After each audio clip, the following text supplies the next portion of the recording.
Lời nguyền lỗ ban. Quyển 1 chương 14, Tam Canh Hàng.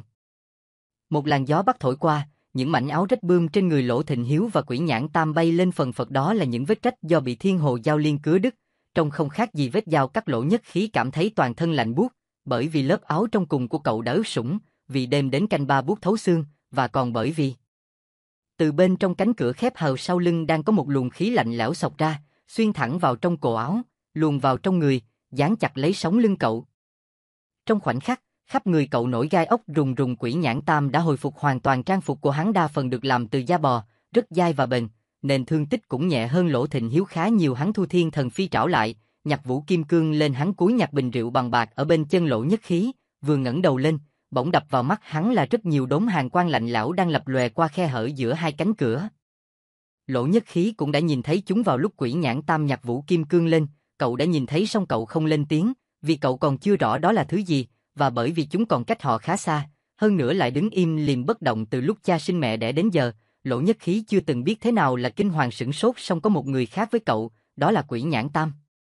Hắn có con mắt cú vọ, hắn đã nhìn thấy rất rõ, những đốm sáng đó chính là rất nhiều cặp mắt. Chúng là mắt của một loài chó, một đàn chó bẩn thỉu tanh hôi, một đàn chó đang run rẩy trong cơn hấp hối. Tuy chúng ở cách họ khá xa, tuy chúng đang im lìm bất động, song vẫn khiến Quỷ Nhãn Tam đờ người khiếp đảm, buộc miệng kêu lên, Tam Canh Hàng.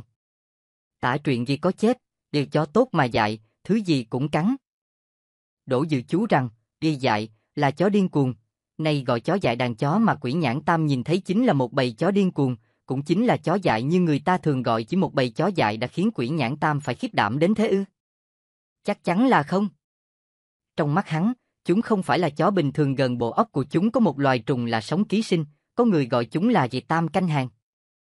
Có nghĩa là, canh ba phát lạnh. Hình thù của lũ chó vô cùng ghê tởm, toàn thân lông lá trơ trụi, chỉ còn sót vài túm lông ở chóp đuôi và đầu tai phất phơ trong gió lạnh. Trên tấm thân trụi lủi tím bầm của chúng chi chít những vết lở loét đầy máu mủ, bên khóe miệng lòng thòng nước dãi xanh lét đặc quán, bốn cẳng chân ngắn ngủn, gầy guộc run rẩy tựa như không thể đứng vững. Những cơn gió bắc đang vun vút thổi dường như có thể đẩy ngã chúng bất cứ lúc nào. Mỗi khi tới canh ba, lũ chó sẽ toàn thân lạnh cứng co quắp mà chết, song nếu uống được máu nóng, chúng lại có thể sống thêm một ngày nữa. Hiện giờ đã tới canh ba, lũ chó kia đã sắp đến hồi hấp hối, chúng có thể gục xuống chết bất kỳ lúc nào, mà lúc hấp hối cũng chính là thời khắc điên cuồng nhất, bởi lẽ đó là thời khắc chúng khao khát cùng cực dòng máu nóng để hóa giải nỗi đau đớn cắn xé trong cơ thể. Để giành được nguồn máu nóng, chúng sẽ tấn công một cách điên cuồng nhất, kịch liệt nhất, mà đòn tấn công liều mạng bao giờ cũng là đòn tấn công ghê gớm khôn lường. Lỗ Thịnh Hiếu vẫn chưa dám tin, bèn hỏi lại, đúng là Tam Canh Hàng? Quỷ Nhãn Tam đáp, có lẽ vậy. Quỷ Nhãn Tam trước nay nói năng kiệm lời tối đa, giờ đã thêm vào hai chữ. Giống ký sinh trùng này chẳng phải đã tuyệt chủng vài trăm năm rồi hay sao? Lỗ Thịnh Hiếu vẫn bán tín bán nghi, có lẽ vậy. Quỷ Nhãn Tam đáp, đối thủ đã khiến giống trùng này tái sinh. Có lẽ vậy. Quỷ Nhãn Tam vẫn lặp lại ba chữ đó. Kỳ thực trong số họ, người khiếp sợ Tam Canh Hàng nhất chính là Quỷ Nhãn Tam. Gia tộc họ Nghê có truyền thống trộm mộ sinh tài, tộc phả đã được ghi chép từ niên hiệu Thiên Thánh đời Tống Nhân Tông. Các thế hệ tổ tiên của dòng họ Nghê đã từng trải qua vô số chuyện hung hiểm và quái đản, song duy chỉ có hai sự kiện khiến gia tộc suýt chút nữa phải tuyệt diệt. Sự kiện thứ nhất là việc Tam Canh Hàng vào năm Nguyên Trinh thứ hai đời Nguyên Thành Tông, 14 tráng đinh nhà họ Nghê trong lúc di dời một ngôi mộ quan đời Hán ở núi Ngưu Tâm phía đông thành phủ Long An đã bị một đàn chó sói điên tấn công. 13 người chết, một người mang thương tích chạy thoát thân. Người này trở về nhà được khoảng nửa tháng, thì hàng đêm cứ đến lúc canh ba lại lên cơn điên loạn, tàn sát người thân trong nhà, cắn cổ hút máu, về sau bị nhốt vào lồng sắt. Ngày trong đêm đó lên cơn rét cứng, co quắp mà chết. Khi đó đang giữa mùa hạ, lúc chết thê thảm vô cùng, toàn thân lở loét thối rữa, không còn mảnh da lành lặn. Sau khi chết, có con trùng là cắn vỡ đỉnh đầu chui ra, giống trùng đó chính là Tam Canh Hàng. Sự kiện thứ hai là thảm họa Vách Bách Anh, để xảy ra vào 40 năm về trước. 39 người già trẻ lớn bé nhà họ Nghê bị vây khốn bởi Vách Bách Anh chìm trong nước tại khe Trích Thúy giữa hai huyện Vũ Khê và Vu Sơn thuộc Tứ Xuyên, may được nhà họ Lỗ trượng nghĩa cứu thoát. Bởi vậy, trong suốt vài trăm năm qua, tất cả người nhà họ Nghê không ai không biết sự lợi hại của Tam Canh Hàng, có nghĩa là vách tường trăm đứa trẻ, là một loại cơ quan kết hợp với vu thuật, sử dụng các hình thái chết thảm của trẻ sơ sinh, tiếng kêu khóc lúc hấp hối, lại lợi dụng vu thuật để hồi sinh quỷ khí và thi khí, tạo nên một bức tường ảo giác, thu nhiếp tâm thần, khiến người sa bẫy kinh hồn bạt vía, thần kinh hoảng loạn. Nếu người sa bẫy tâm lý cực vững vàng, vẫn có thể dùng pháp thuật điều khiển xác chết sơ sinh, để sát hại bằng những phương thức đặc biệt khác. Quỷ Nhãn Tam bắt đầu nghĩ đến chuyện thoái lui, tuy rằng trong suốt mấy trăm năm qua, Nghề già đã nghĩ ra rất nhiều đối sách để ứng phó với Tam Canh Hàng, song lại chưa từng được áp dụng trong thực tế. Hàng trùng trong chó dại, bẫy này không dễ qua chi bằng rút lui, hồn khác tập hợp cao thủ lại tới. Quỷ Nhãn Tam đưa ra kiến nghị, Lỗ Nhất Khí cũng tán thành, để đi được tới đây, thực không dễ dàng gì, cũng là nhờ vào vài phần may mắn. Này cháu, không phải ta già mà lẩm cẩm, không biết tính thiệt hơn ta biết rõ cạm bẫy này nguy hiểm đến đâu, dẫu rằng ta chưa đích thân trải nghiệm, song các vị trưởng bối họ Nghê của cậu đã kể cho ta biết.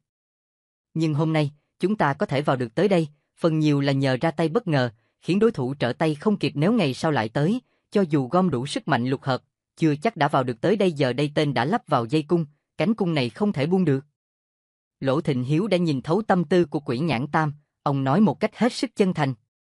Quỷ Nhãn Tam không nói gì thêm, hắn hướng con mắt duy nhất về phía Lỗ Nhất Khí, hắn muốn biết thái độ của cậu ra sao. Thoạt tiên Lỗ Nhất Khí cũng có suy nghĩ giống Quỷ Nhãn Tam, song nghe lời bác nói, lại ngẫm nghĩ kỹ, cũng thấy đúng là như vậy. Bởi vậy, cậu cũng đưa mắt nhìn Quỷ Nhãn Tam, ánh mắt như muốn hỏi có cách nào vượt qua không. Ẩn ý trong ánh mắt của Lỗ Nhất Khí, đối với Quỷ Nhãn Tam chính là mệnh lệnh, và cũng là niềm tin. Hắn mở nút bình rượu, cẩn thận nhấp lấy 2 ngụm từ chút rượu còn sót lại trong bình, rồi lại cất đi. Sau đó, hắn bật vũ kim cương, mở chiếc túi da nhỏ buộc trên tấm áo chẽn da bò nhón ra một nhúm chu sa, vẽ lên trên tán dù một ký hiệu lớn có hình ngọn lửa. Đây là phương pháp mà một vị đạo trưởng Mao Sơn đã truyền dạy cho gia tộc của hắn. Theo vị đạo trưởng này, Tam Canh Hàng chính là một giống sâu cực hàng chuyên ăn xác, bùa ngọn lửa tuy không rõ có phá được nó hay không, song chí ít cũng có thể bảo vệ được bản thân mình. Nguyên văn, hàng cực thi mông là một loại côn trùng rất thích hàn khí từ xác chết, nó có thể hút hàn khí trên xác chết tụ lại tại một điểm, bởi vậy có hiện tượng những bộ phận khác của thi thể vẫn còn ấm, duy chỉ có vị trí này là đông kết thành băng. Tuyệt đối không được để con trùng đã hút được hàn khí của thi thể xâm nhập vào cơ thể người sống, nếu không, nó sẽ nhả hàn khí ra, làm đông cứng tâm mạch của người sống. Vẽ xong bùa, hắn lại rút ra một tờ giấy bồi vàng từ thắt lưng, dùng số chu sa còn sót trong tay ra một đạo chú độ hồn, sau đó lại lấy từ một túi da nhỏ khác một chút bột hương rắc lên trên, thứ bột hương này chính là bột hương thiên Phật chính cống của chùa Đa Giác. Hắn cuộn chặt tờ giấy có chứa bột hương thành một que đóm, rồi dùng mồi lửa mang theo châm đốt. Bởi lẽ trong giang hồ có truyền thuyết cho rằng Tam Canh Hàng là do một đống linh quan duy nhất còn sót lại của những oan hồn chết cống hóa thành, nếu dâng cho chúng một nén hương siêu độ linh hồn, có thể giữ yên chúng chừng 1 giờ 3 khắc. Đây là chiêu thứ 2 của Quỷ Nhãn Tam. Chưa vạn bất đắc dĩ, không giết hại chó điên.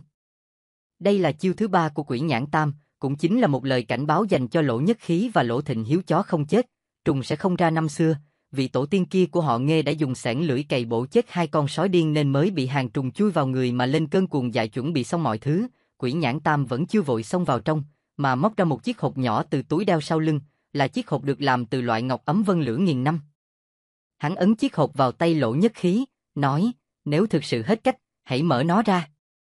Chưa cầm đến hộp ngọc, Lỗ Nhất Khí đã biết đó là bảo bối. Chiếc hộp khí sắc linh động, bóng bẩy như ráng mây, có điều dường như bị thứ gì khống chế, khí tuy thịnh song thu nhiếp mà không phát tán. Mọi việc đã xong xuôi, Quỷ Nhãn Tam lại nhìn Lỗ Nhất Khí. Hắn đang chờ đợi quyết định của cậu, chỉ cần cậu đưa ra một ánh mắt ngụ ý tiến lên, hoặc gật đầu một cái, hắn sẽ xông vào phía trong ngay lập tức. Nhưng lúc này, Lỗ Nhất Khí lại đang chú tâm đến người bác Lỗ Thịnh Hiếu. Được Lỗ Nhất Khí đỡ lên, ông đứng dậy rất khó nhọc, có vẻ vẫn chưa hồi phục hoàn toàn, nhưng ông cần phải đứng dậy, bởi thời gian không còn nhiều. Nếu trước khi trời sáng, họ vẫn chưa ra được khỏi trạch viện, quân tiếp viện của đối thủ kịp kéo tới, họ sẽ khó mà thoát thân. Sau khi đứng dậy, Lỗ Thịnh Hiếu dừng lại một hồi trước cánh cửa, nhìn trân trân vào những đốm sáng trước mặt, lẩm bẩm trong miệng, kỳ lạ, thật kỳ lạ. Rồi gọi, Nghê Tam, cậu thử nhìn kỹ xem, tại sao lũ quái vật kia lại không hề động đậy, liệu có phải là đồ giả để dọa chúng ta không? Tới nước này rồi mà Lỗ Thịnh Hiếu vẫn cố nuôi hy vọng. Nhưng lời nói của ông cũng đã thức tỉnh Quỷ Nhãn Tam, đúng là lũ chó từ nãy tới giờ vẫn không nhúc nhích dù chỉ một ly. Tuy chúng vẫn run lẩy bẩy trong gió đông lạnh buốt, song vẫn giữ nguyên tư thế ban đầu, không hề xê dịch. Quỷ Nhãn Tam bóp cầm suy nhất thời cũng không hiểu ra sao, tốt nhất cứ thử xem sao. Quỷ Nhãn Tam bừa ra một cách. Được, vậy thì thử xem. Lỗ Thịnh Hiếu nói đoạn, rút ra một mũi dùi xuyên tường và một móc câu hoạt thiệt. Ông ngồi xuống phía trước thú 5 chân, bắt đầu bận rộn thao tác. Ông đang tháo gỡ thiên hồ giao liên và cẳng chân thứ 5 của thú 5 chân, một loại kim, phần đầu uốn cong như móc câu, phần đuôi có lắp một chiếc gai ngắn có thể xoay chuyển lên xuống.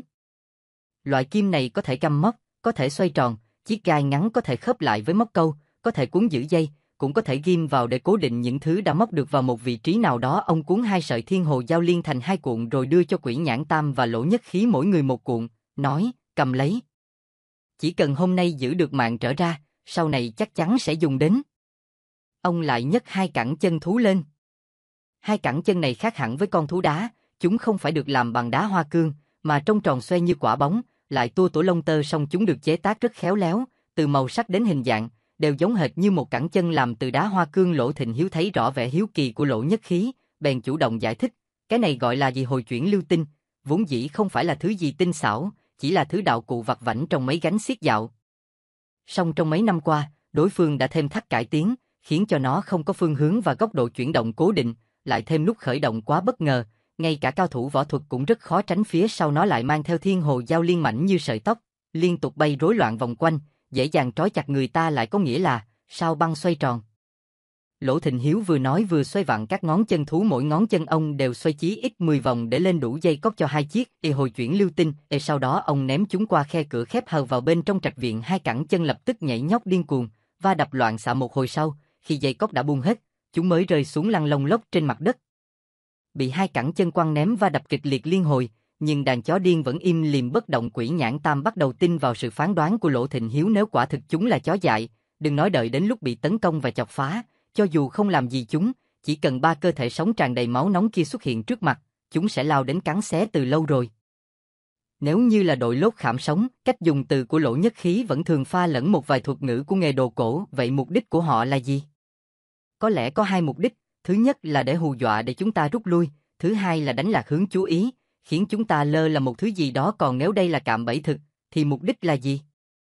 Cũng sẽ có 2 mục đích, thứ nhất là khiến chúng ta không chú ý đến một vài thứ gì đó, thứ hai là để chúng ta mất cảnh giác trước khảm sống này. Bởi vậy, cho dù khảm diện này là thật hay giả, hẳn là vẫn còn có một cơ quan kín đáo nào khác nữa. Tim Lỗ Thịnh Hiếu bỗng nảy lên một nhịp, ông như đã bừng tỉnh, tại sao 2 cánh cửa lại không đóng? Đã không đóng, tại sao lại không mở hẳn mà chỉ khép hơ? Đó là vì nó đang chống đỡ một cơ quan theo hình thức đóng mở phổ biến nhất.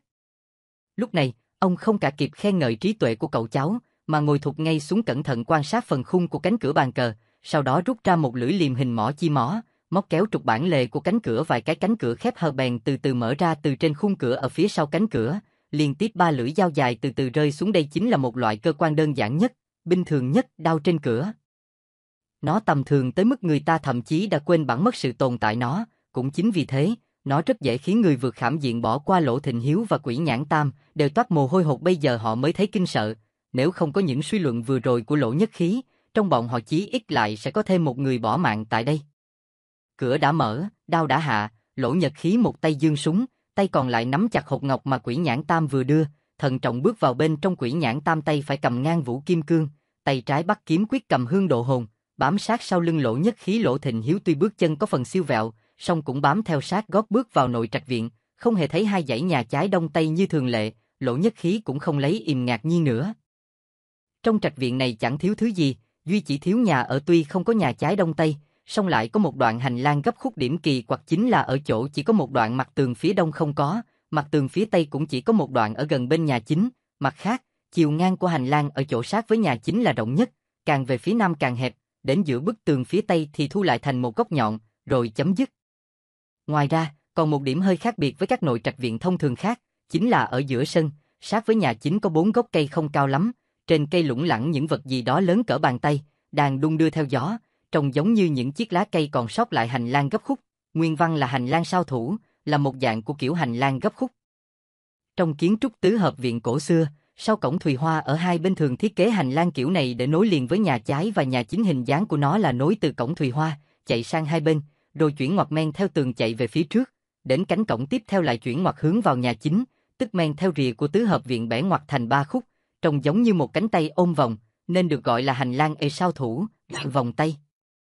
Bước thêm vài bước nữa, đã tới gần bầy chó dại. Lúc này Lỗ Nhất Khí mới nhìn rõ hình dạng ghê sợ của chúng. Tuy chúng thân hình bé nhỏ, song rất đông, ước chừng cũng phải 20-30 con. Nhìn chúng chẳng khác gì những con chó có canh nhà giữ ruộng bình thường khắp thôn làng ngõ xóm đó, mà là chó điên ư? Đúng vậy, nếu không bị hàng trùng xâm nhập, chúng chỉ là những con chó cỏ bình thường. Nhưng giờ đây, trong bộ óc chúng đã có tam canh hàng ký sinh, bởi vậy, Chúng đã trở thành những con chó điên hung hãn và ghê gớm nhất. Lũ chó thực sự trông chẳng khác gì chó giả, con nào con nấy cơ thể lở loét nát bấy, bẩn thỉu hôi hám, đến bộ mặt cũng méo mó biến dạng, giống như những con chó vải đồ chơi bị trẻ con vần vào đến rách bươm rồi vứt bỏ.